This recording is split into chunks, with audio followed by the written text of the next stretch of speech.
Last year, Missouri became the very first state to enact pro-life laws after the overturn of Roe v. Wade, just hours after the Supreme Court struck down the so-called right to abortion. Since that day, and even before the fall of Roe, Missouri has initiated robust programs to protect babies. There have even been efforts in the state legislature to penalize anyone who assists a Missouri resident seeking an abortion out of state. Situated right next to Illinois, an abortion hub, pro-life Missourians have their work cut out for them when it comes to stopping pro-abortion groups and lobbyists from encroaching upon their state, which has truly become a safe haven for unborn children. Joining us now is Jamie Morris, Executive Director of the Missouri Catholic Conference. Jamie, thanks for joining me. Talk to me about the Catholic footprint in Missouri. If a pro-abortion ballot amendment were to show up on the ballot next year in your state, would pro-lifers be equipped to defeat it? That's the hope. Obviously, the track record thus far nationwide on these ballot initiatives has not been great. Right. And so that is our main focus now, even early into the process, is trying to gather coalitions, whether at the parish level, whether at just kind of through statewide pro-life groups, of making sure that individuals will be equipped to go out and talk to their neighbors about this and let them know what these ballot initiatives will ultimately do in a state like Missouri. And so we hope that our network will be very engaged, and we plan to do as we do with any type of legislative or ballot issue, is make sure individuals are educated and know, because it obviously this will come down to really a messaging sort of fight. Right. And make sure that everyone has the correct information and knows, again, what these ballot initiatives will truly do. Mm-hmm. And Jamie, Missouri was the first state to ban abortion after the overturn of Roe last year. I believe it was literally hours after the decision came down. So talk to me about the resources that your state has provided for pregnant moms and parents between now and then. It's clearly a pro-life state. Yes, and even before the Dobbs ruling and the overturning of Roe, I had said that Missouri has sort of been operating in a post-Roe environment for a few years, and so I feel like we've kind of already been in this area even before Dobbs. We had only one active abortion clinic in the state, in St. Louis, that was really had, for all intents and purposes, stopped performing abortions. But the challenges are the same.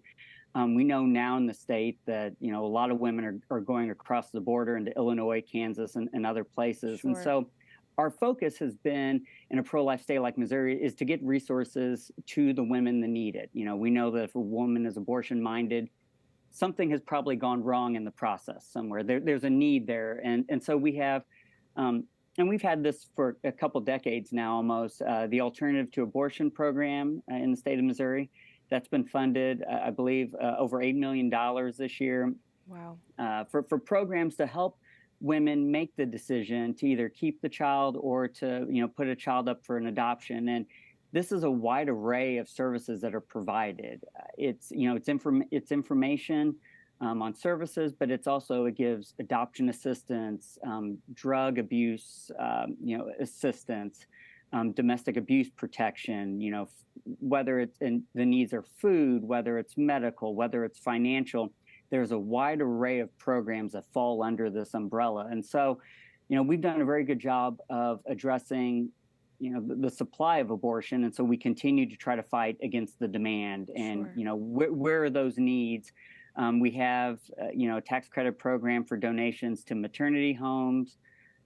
And even legislatively, this last session, we expanded our Medicaid eligibility for postpartum women from 60 days after the birth of their child to now 1 year, because we know that first year is so important. And, those are the types of things that in a post-Roe world, the pro-life community in Missouri is really focused on is, again, we did a good job. We did a good job of getting abortion services out of the state, but there's still work to be done to reach these women and make it that abortion's not just illegal in the state, but is also unthinkable. Of course, of course.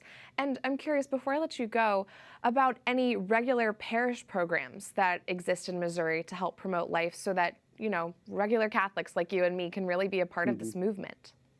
Yeah, I mean, it really varies parish to parish. Obviously, most of our parishes around here have whether large or small, some sort of pro-life ministry.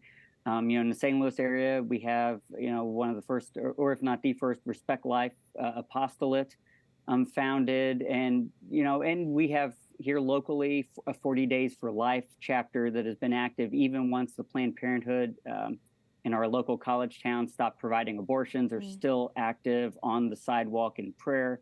And so I would encourage everyone to look into what does your diocese offer and what does your parish offer, because we're seeing that at that level, at that grassroots level, there's really a lot of activity going on.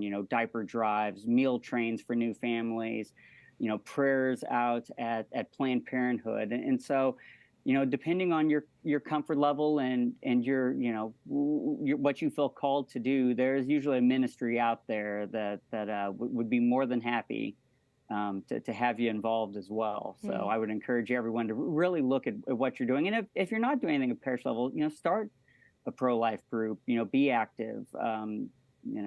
Follow the Catholic Conference and those that follow the legislation, so you can be informed as to what's going on. Of course. Well, Jamie Morris of the Missouri Catholic Conference, thanks for joining us. We're praying for your state, and we're grateful for all the work that you do for unborn children. Thank you so much. It's been a pleasure. God bless you.